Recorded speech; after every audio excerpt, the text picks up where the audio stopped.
हरिओम. आज 7व्या अध्यायाला सुरुवात होते आहे. 6व्या अध्यायात योगाची अर्जुनाला ओळख करून दिल्यानंतर आपलं समग्र ज्ञान ज्याने होईल असा ज्ञानविज्ञानाचा विचार ह्या अध्यायात देव सांगत आहेत. ते प्रपंचाला विज्ञान म्हणतात. तो सत्य समजणं हे अज्ञान. जाणीवेचा जिथे शिरकावच होत नाही ते ज्ञान. अध्याय 7वा, ओवी क्रमांक 1 ते 14.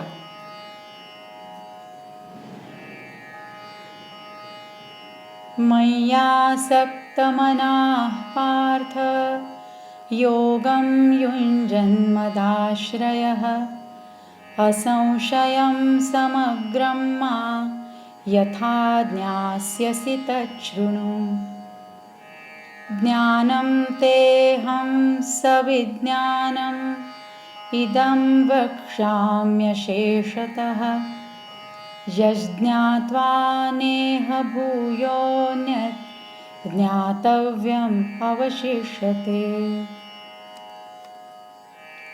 श्रीकृष्ण म्हणाले, हे पार्था, ज्या तुझं मन माझ्या ठिकाणी आसक्त झालं आहे आणि माझा आश्रय करून जो योग तू आचरण करणार आहेस तो तू कोणत्या प्रकाराने मला पूर्णत्वाने आणि शंका न राहता जाणशील तो प्रकार ऐक.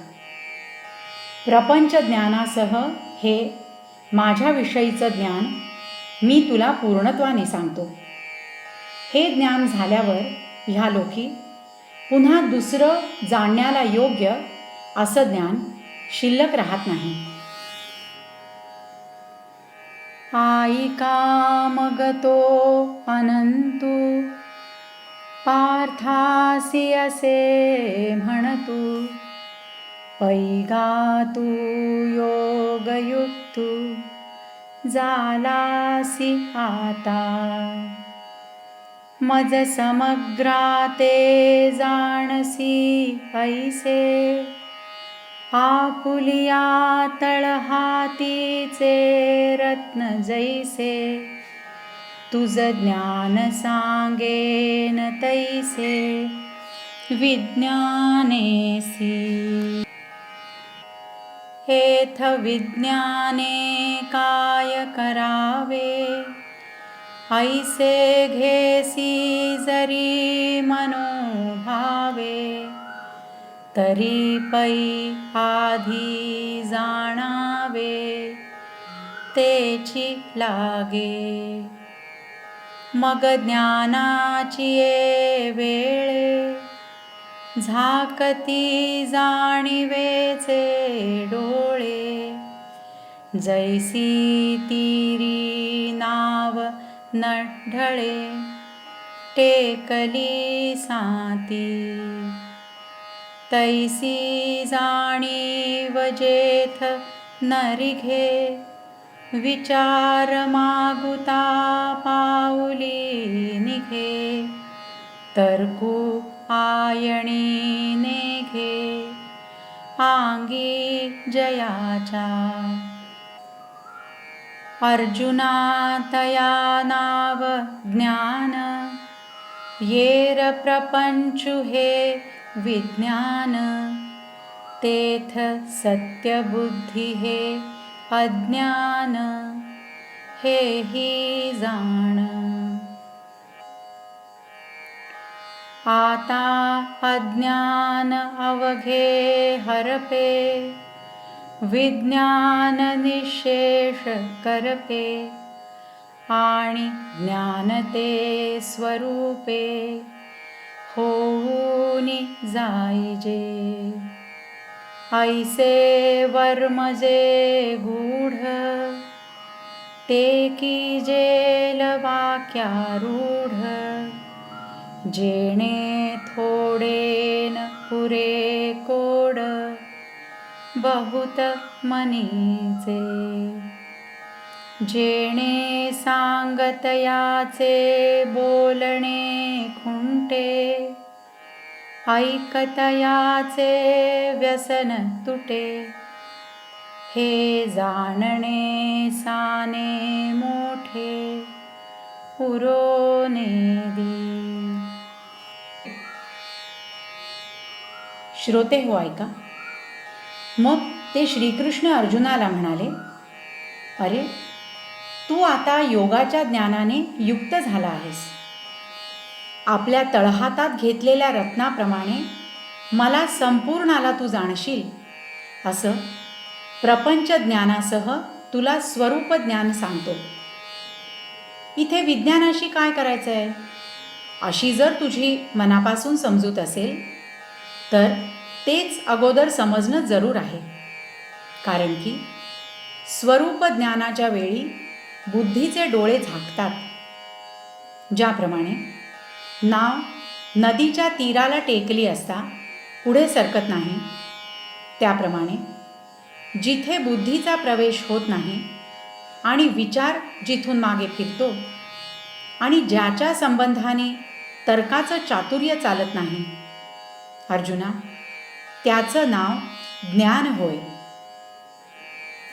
त्याहून दुसरा जो प्रपंच ते विज्ञान आहे आणि प्रपंचाच्या ठिकाणी खरेपणाची बुद्धी, तिला अज्ञान म्हणतात, हेही तू समज.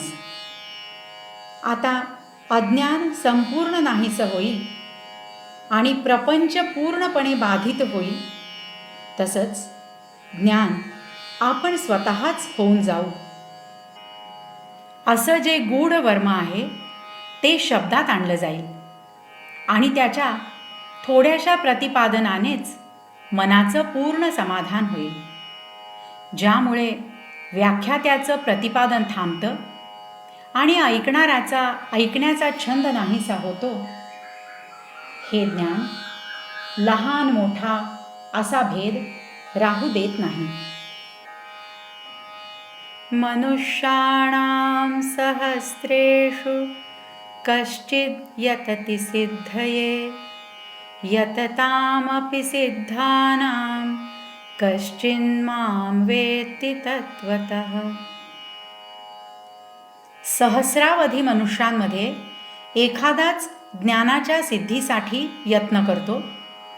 त्या प्रयत्न करणाऱ्या सिद्ध मनुष्यांमध्ये एखादाच मला खऱ्या प्रकाराने जाणतो. पैगा मनुष्यांची या सहस्रशां, माझी विपाइले याची येथ दिवसा, तैसे या दिवसे करा बहुवसा, माझी विरळा जाणे. जैसा भरले या त्रिभुवना, आतु एक एकू सांगू अर्जुना, निवडून की जे सेना लक्षवरी. की तयाही पाठी, जे वेळी लोभ मांसा ते घाटी, ते वेळी विजयश्रियेचा पाठी एकुची बैसे. तैसे आस्थेच्या महापुरी, रिघताती कोटीवरी, परिप्राप्तीच्या पैलतीरी विपाईला निघे. म्हणून सामान्य गानो हे सांगता वडील गोठी आहे. परी ते बोलो येईल पाहे, आता प्रस्तुत ऐके. अरे अर्जुना, हजारो मनुष्यात एखाद्यालाच याविषयी इच्छा असते आणि अशी इच्छा करणाऱ्या अनेकांमध्ये स्वरूप ज्ञानाला एखादाच जाणतो. ज्याप्रमाणे संपूर्ण त्रैलोक्यात अर्जुना एक एक चांगला सैनिक निवडून लक्षावधी सैन्य तयार करावं.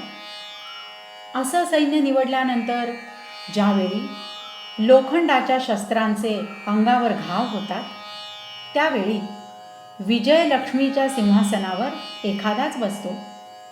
त्याप्रमाणे स्वरूप ज्ञानाच्या इच्छारूपी पुरात कोट्यवधी लोक प्रवेश करतात, पण स्वरूप ज्ञानाच्या प्राप्तीच्या पलीकडच्या काठाला त्यातून एखादाच निघतो.